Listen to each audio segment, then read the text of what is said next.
Ya, baik. Selamat pagi. Saya buka dulu. Assalamualaikum warahmatullahi wabarakatuh. Salam sejahtera untuk kita. Shalom, Namo Buddhaya, Om Swastiastu. Salam kebajikan, tabi pun.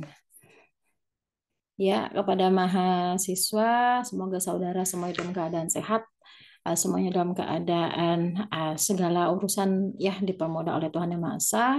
Dan harapan saya termasuk untuk mata kuliah kita itu nanti bisa berjalan dengan lancar sampai dengan perkuliahan selesai. Karena kalau melihat di kalender akademik ataupun mungkin kalender kita ya, ini sudah masuk pada pertemuan ke-13 ya kalau tidak salah. Artinya memang pertemuan kita ini sudah semakin mendekati UAS. Oleh sebab itu, mohon mana tugas yang belum dilaksanakan, mana sekiranya kalian belum aktif dalam perkuliahan, bisa diaktifkan pada waktu-waktu perkuliahan yang tersisa ini ya, seperti itu. Baik, sebelumnya saya mohon izin tidak dapat mendampingi secara luring ya, akan tetapi tidak melepaskan tanggung jawab saya ya sebagai pengajar untuk kalian yang memfasilitasi kalian dalam apa nih mata kuliah bahasa Indonesia ya seperti itu. Baik, tidak berpanjang lagi ya. Saya harus menjelaskan terkait daftar pustaka. Nah, ini adalah materi terakhir kita ya terkait daftar pustaka. Ya, kalau sebelum-sebelumnya kalian sudah mendapatkan materi karya tulis ilmiah ya, baik itu secara sistematika, kemudian apa nak jenisnya, kemudian kutipan langsung, tidak langsung, kemudian sintesis ya. Oleh sebab itu sekarang masuk pada daftar pustaka seperti itu. Nah, pada daftar pustaka ini semoga semuanya terlihat ya. Yang ingin dititik beratkan di sini adalah daftar pustaka. Artinya memang kalau sudah berkata daftar, ya ini tidak hanya satu ya sumber rujukan atau hanya satu pustaka yang digunakan dalam membuat sebuah artikel ataupun karya tulis ilmiah lainnya, melainkan semakin banyak sumber rujukan yang digunakan, maka ini akan semakin kuat atau menopang ya argumen-argumen apa yang disampaikan, analisis-analisis apa yang disampaikan oleh seorang penulis ataupun peneliti. Begitu juga ketika saudari mengatakan ya tentang hak azazi manusia ya yang ada di dunia, maka kalian tidak bisa harus mengatakan sesuai dengan pendapat kalian saja, melainkan harus ada rujukan-rujukan yang relevan ya untuk mendukung. Ibaratnya mungkin sempat saya katakan kalian ketika membangun rumah kalau tidak ada pondasi yang kuat ya tidak akan bisa kokoh rumah itu. Sama seperti pendapat saudara. Ketika kalian berargumen maka pilihlah rujukan yang relevan, rujukan yang memang valid ya, bukan hanya sekadar mengambil copy paste ya, misalnya dari blogspot.com, dari Kompasiana ataupun Wikipedia dan itu saya katakan tidak valid. Maka yang mana yang valid yaitu mengambil dari artikel jurnal ya, itu salah satunya. Karena jelas di situ sudah melalui proses review dan juga terakreditasi. Kecuali ya artikel-artikel bodong yang didapatkan ataupun artikel-artikel predator ya. Nah, predator ini sendiri sedikit mengulas saja ya seperti apa predator tahu ya bahwa predator di sini adalah pemangsa ya. Pemangsa artinya ya tujuannya hanya untuk mendapatkan mangsaan ya, tidak ada tujuan-tujuan baik kurang lebih seperti itu. Nah, predator ini salah satu ciri artikel atau sumber rujukan yang predator ini adalah ketika kalian masuk ke web artikel atau jurnal tersebut ya itu untuk proses terbitnya banyak sekali. Cirinya biasanya per bulan ada. Ya, tapi per bulannya bukan berarti rujukan, bukan berarti oh itu predator bukan. Kita harus melihat dulu ada tidak proses reviewnya. Ya, cirinya bagaimana Bu untuk proses review? Maka kalian harus submit juga artikel. Baru akan terasa melalui proses review tidak ya artikel saya berarti sudah sempurna, tidak ada review misalnya. Ini perlu dipertanyakan juga, jangan langsung merasa GR bahwa tulisan saya itu sudah bagus ya. Kemudian biasanya dia berbayar, berbayar pun besar ya seperti itu. Oleh sebab itu, bagaimana cara untuk mengeceknya dia ini predator atau tidak? Melalui jurnal internasional, melalui jurnal apa nasional ya. Saya sempat memberikan tutorial ya kepada saudara atau menjelaskan secara langsung ya di depan kelas ataupun mungkin secara apa di kelas ya bagaimana cara mendapatkan jurnal atau artikel jurnal yang memang dia terakreditasi tidak bodong tidak predator ya itu salah satu cirinya. Nah kemudian kalau jurnal internasional bisa kalian cek di scopus.com ya. Nanti ada pilihannya paling bawah tuh coverage ya. Misalkan nanti pilihannya ada continue dan discontinue. Nah, ketika kalian nanti mengklik yang discontinue, nah itu artinya memang jurnal-jurnal tersebut dikatakan predator yang bisa jadi awal ya tidak predator karena iming-iming uang tadi ya saya katakan lah uang ini menjadi godaan terbesar manusia ya saya katakan ya karena uang sehingga akhirnya mereka melencengkan lah tujuan mereka ya yang awalnya bertujuan untuk ya eh, mempublikasikan mempublikasikan artikel-artikel hasil penelitian seseorang tapi dengan tujuan yang sekarang berubah atau mungkin bergeser hanya bertujuan money oriented ya hanya uang kemudian tanpa ada proses review dan jumlah uang itu sangat besar nominal itu kemungkinan besar adalah predator ya seperti itu sebenarnya nah untuk jurnal atau artikel sekarang pun memang dikenakan biaya ya, tetapi biasanya tidak yang terlalu melonjak tinggi dan adanya proses review. Nah, itu cirinya ya. Baik terkait daftar pustaka, ya saya hanya menggaris bawahi saja meskipun memang ini banyak secara teks. Ini silakan kalian baca sendiri, tapi yang jelas saya hanya menggaris bawahi saja ya. Secara umum ya kalau dari KBBI ya daftar. Nah, namanya saja daftar, artinya berupa list ya, daftar.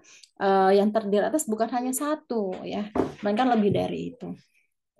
Ya, daftar mencantumkan judul buku, ini jika sumber dari buku. Nama pengarang, baik sumber manapun, harus ada nama pengarang, penerbit khusus untuk buku, ya, dan sebagainya. Ya, dan biasa itu selalu diletakkan pada akhir ya, bukan pada bab satu, pendahuluan bukan pada bab tiga, metode, apalagi di bab eh, apa eh, temuan dan pembahasan ya, hasil dan pembahasan seperti itu.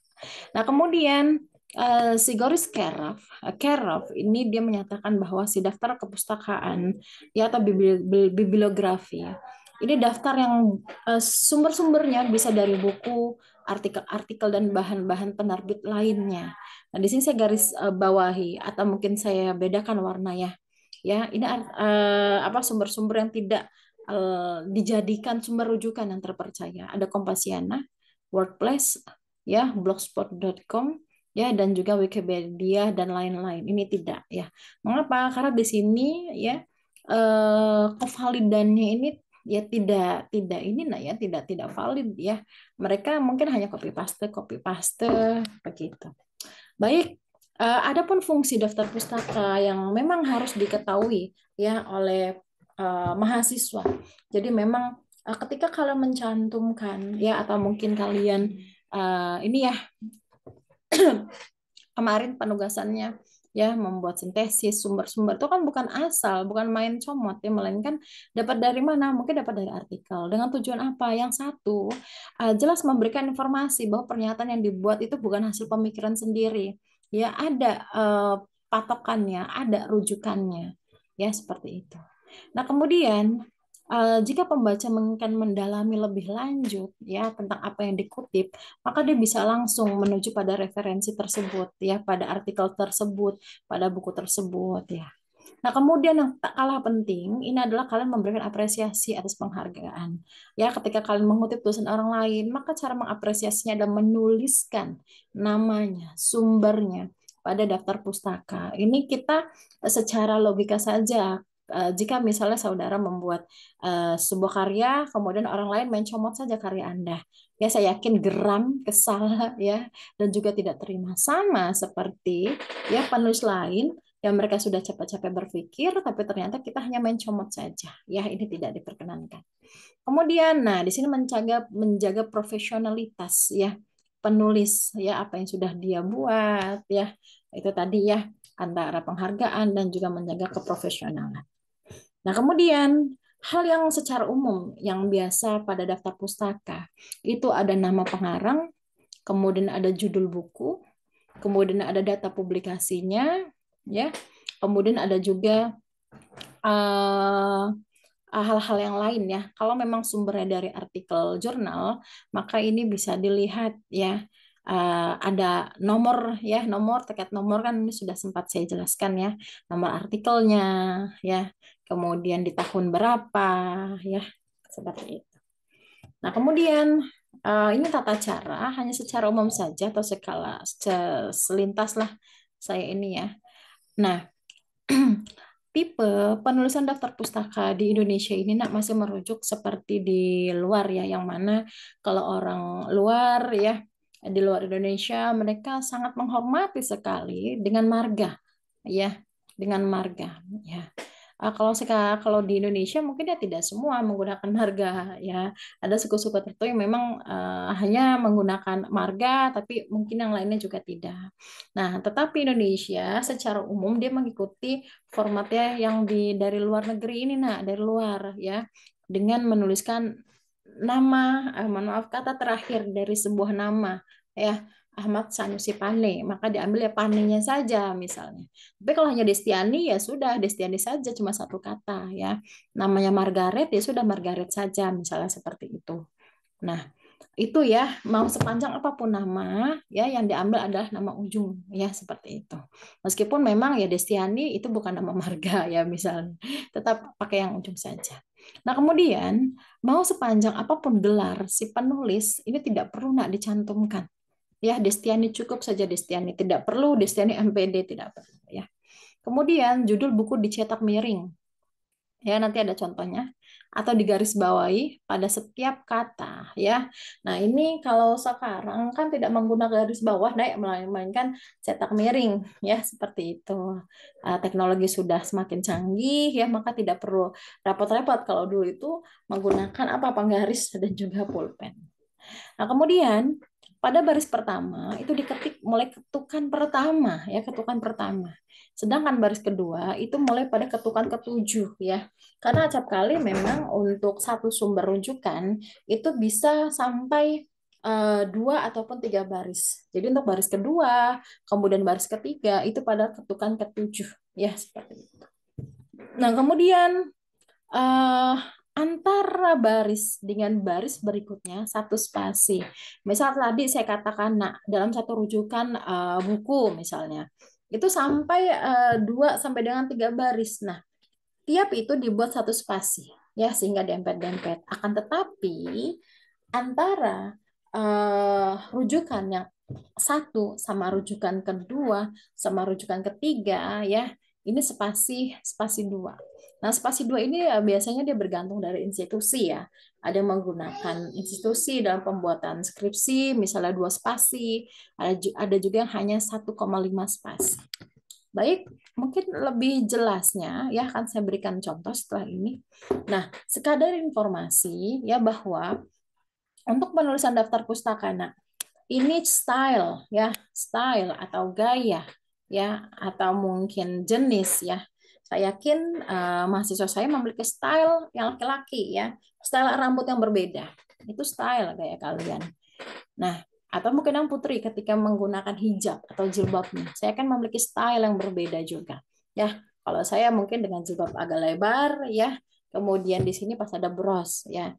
Atau mungkin sekarang kalau yang putri ada yang model kalau sekarang mungkin saya katakan jilbab seperti Inara Rusli.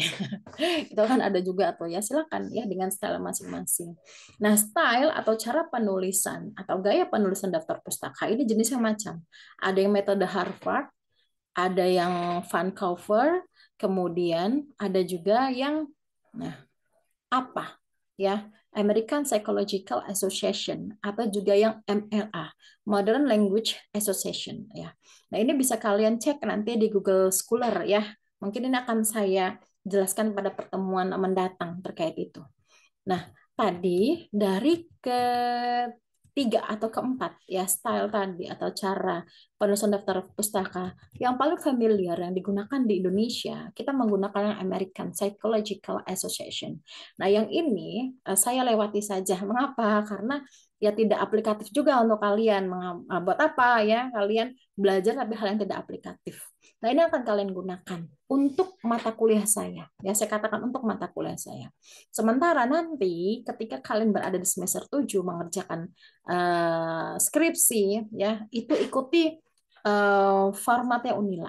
Ya, karena memang format Unila ini dari sekian style apa namanya stylenya daftar pustaka yang paling mendekati adalah APA. Saya juga heran mengapa kok beda. Ini siapa yang membuat ya aturan di Unila ini terkait penulisan daftar pustaka. Mengapa? Karena itu akan membuat mahasiswa bingung kerja dua kali. Nanti akan saya jelaskan mengapa. Ya. Nah, sekarang untuk style ya American Psychological Association. Nah, ini dia secara umum ya, saya yakin kalian masih ingat dengan istilah Nata Jukopen ya, nama ya, tahun, judul, kota penerbit. Ini yang tulisannya merah ini nak ya, penerbit.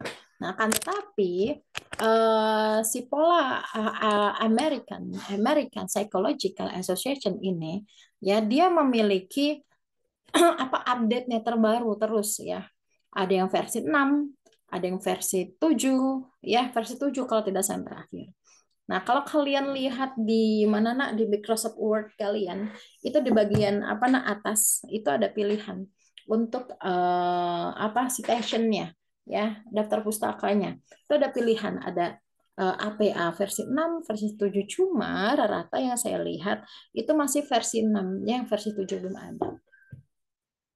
Nah, kemudian tadi saya katakan, nah, mau sepanjang apapun nama, ya pilih nama belakang, diberi koma, kemudian nama depan. Nama depan ini bisa saja yang hanya terdiri satu kata, dua kata. Kalau memang terdiri nama kalian ataupun nama penulis terdiri atas tiga kata, maka ini kata yang ketiga, ini kata ke satu dan kedua diurutkan. Ya. Nah, kemudian tahun, ya ini versi terbaru, versi 7 menggunakan angka kurung, tanda kurung, ya tahun. Kemudian judul, ya judul ini cetak miring kalau untuk buku. Kemudian untuk kata penerbit, ya titik dua dan juga nama penerbit.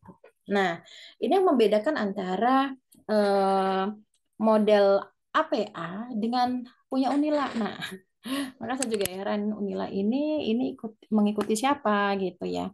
Antara APA bukan ya, model MLA juga bukan, tapi yang paling mendekati itu dengan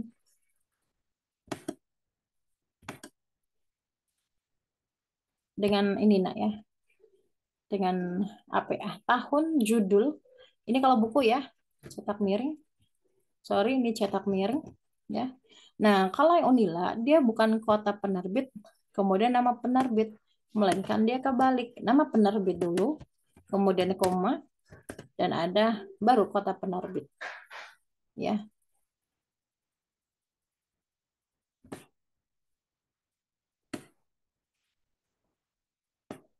Nah, seperti ini. Ya.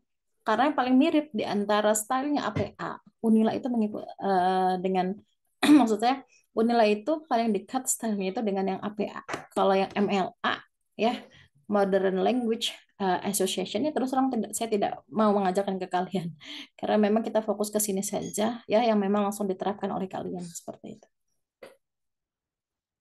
Bentar, saya akan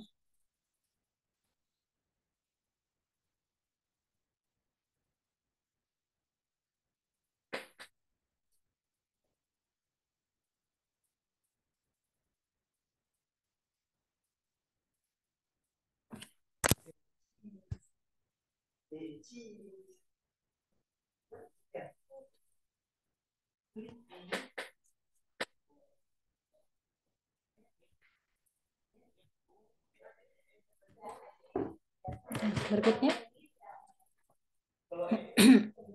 Nah, Nah, ini ya saya jelaskan kepada saudara, mohon diperhatikan karena setelah ini akan ada ini ya follow up-nya lagi ya berkaitan juga dengan yang sudah kalian buat kemarin. Ya. Baik. Yang pertama ya. Nah, ini adalah format ya dalam pembuatan daftar pustaka yang bisa bersumber dari jurnal, artikel jurnal, buku website ya, skripsi. Nah, untuk yang pertama nah ini pada artikel jurnal ya. Artikel jurnal ya. Contoh misalnya nama lengkapnya Muhammad Yahya Pandiangan. Tadi sudah saya sampaikan mau sepanjang apapun nama ya, ambil kata yang terakhir, koma, maka Muhammad diketik M titik Yahya Y titik. angka tahunnya misalnya 2019 ya. Tiap nama dan juga tahun setelah diberi titik harus diberi spasi.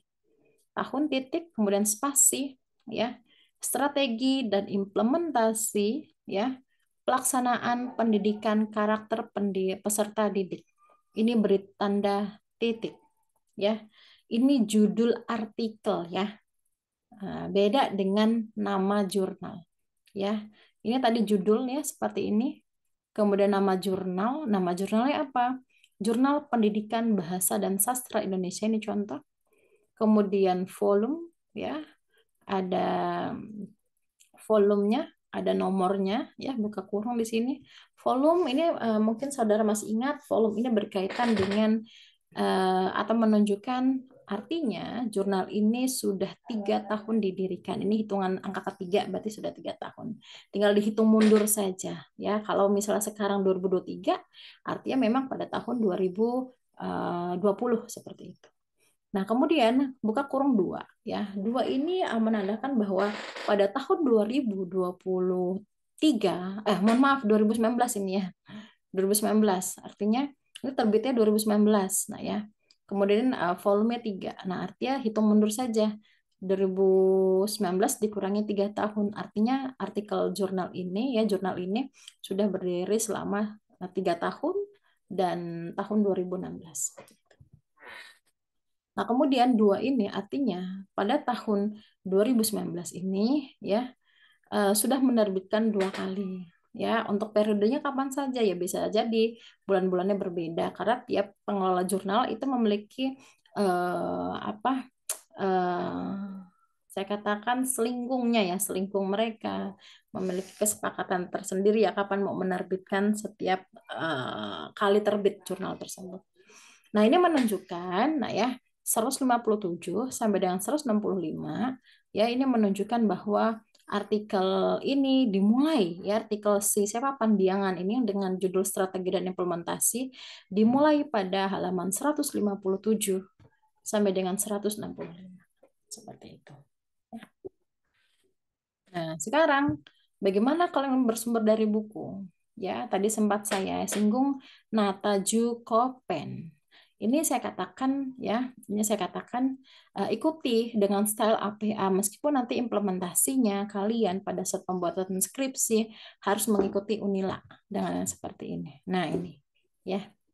Dengan Unila ya yang berbeda hanya dari buku aja yang bersumber dari buku. Selebihnya Unila mengikuti format APA ya termasuk pada artikel jurnal yang ini. Nah, contoh sumber dari buku ya. Contoh Zaidan Ilman Amin. Maka Amin, Z titik I titik spasi buka kurung 2003 tutup titik pendidikan kewarganegaraan. Nah, bedanya dengan artikel jurnal, kalau buku, judul buku ditulis cetak miring, nah ya. Tapi kalau artikel jurnal, judul artikelnya itu tidak dicetak miring, melainkan nama jurnalnya. Beda ya, judul artikel sama nama jurnal. Nah ya, kalau judul artikel itu bermacam-macam ya, itu biasanya untuk ininya apa runutan atau katanya itu pasti berbeda ya. Kalau jurnal artinya kan memang terdiri atas banyak artikel ya, bisa beberapa ataupun banyak. Baik, saya lanjut lagi.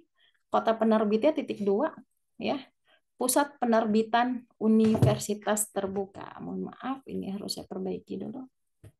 Penerbitan P ya, tadi saya katakan kalau sudah masuk baris kedua artinya 7 ketukan. Tuh. Tuh, 2, 3, 4, 5, 6, 7. Ya.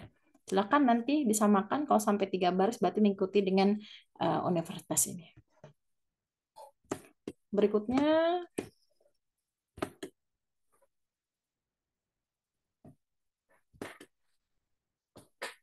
ya.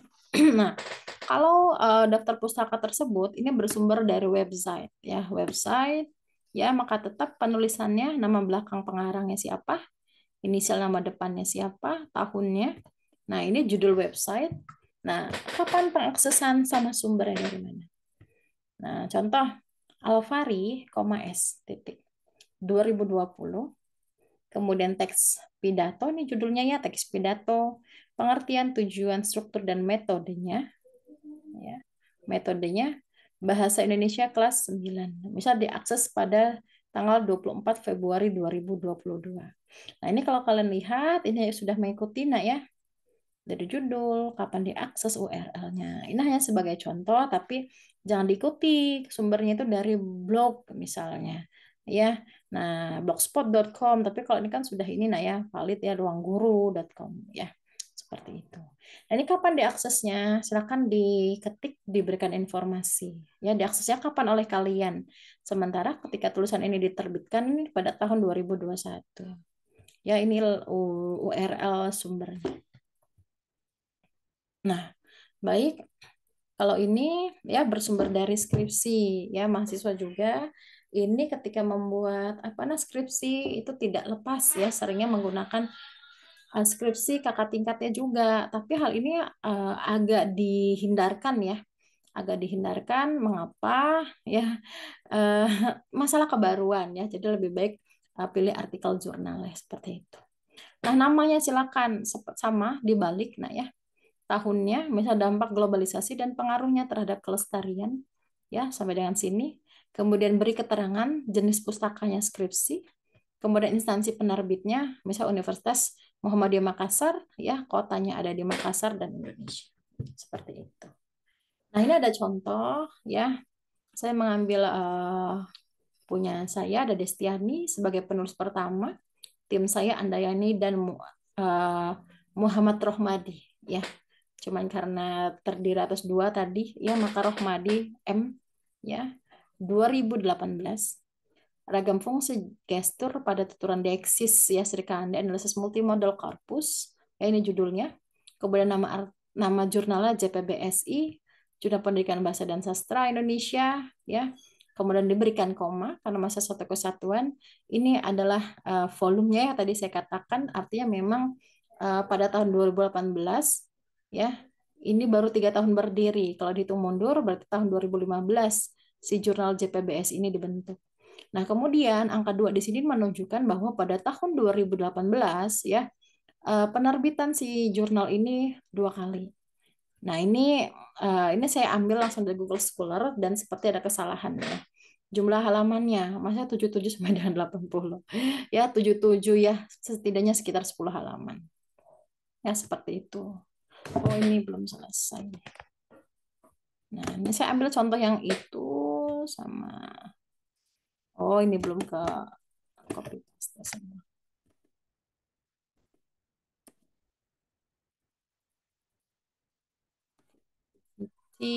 Oh. Nah ini ada contoh ya dari international journal ya sama juga meskipun bersumber dari jurnal nasional ataupun jurnal internasional sama nah ya ini judulnya kemudian ini tentang Journal of Research on Language Education ya koma ini tahun terbitnya 2023 ya kemudian ini 4 artinya pada sudah tahun keempat ya berdiri kemudian nomornya dan juga ini jumlah halaman baik berkaitan dengan itu ya sebelumnya kan saudara sudah membuat ya membuat kutipan yang mana mengambil dari sumber. Nah sekarang silakan berdasarkan sumber-sumber yang kalian dapatkan mohon ya yang memang sebelum mengerjakan di selembar kertas mohon silakan langsung saja di lembar berikutnya atau di halaman berikutnya ya saudara dan diberikan ini saja identitas ya kapan tugas itu diberikan ya dan mohon silakan kalian tuliskan ya daftar pustaka. Oh iya, saya mau memberitahu juga. Ketika daftar pustaka itu dibuat, maka diurutkan berdasarkan alfabetis ya, D dulu baru R. Ya, jangan sampai nanti R dulu atau D ataupun acak misalnya. Nah, silakan dari pemaparan saya, kalian buat daftar pustaka ya, sesuai dengan rujukan-rujukan yang sudah dibuat. Ya, kalian sudah melakukan mengutip dan sekarang silakan buatkan daftar pustaka. Pekan depan saya akan menjelaskan bagaimana cara membuat daftar pustaka yang cepat. Ya, tapi sekarang saya ingin mengetahui pemahaman kalian dalam pembuatan daftar pustaka dengan mengikuti rule yang seperti ini. Kalau memang sumber kalian tuh berasal dari artikel jurnal, silakan ikuti bagaimana ya, kemudian bagaimana dari sumber buku dan juga bagaimana nanti dapat dari website ya, atau mungkin skripsi ya. Harapan saya tidak sumber dari skripsi ya. Baik, saya persilakan kepada saudara untuk melanjutkan membuat daftar pustaka ya. Dan kalau memang ada pertanyaan nanti silakan ditanyakan dan saya akan buat pada forum diskusinya di Fitness. Terima kasih, saya rasa cukup.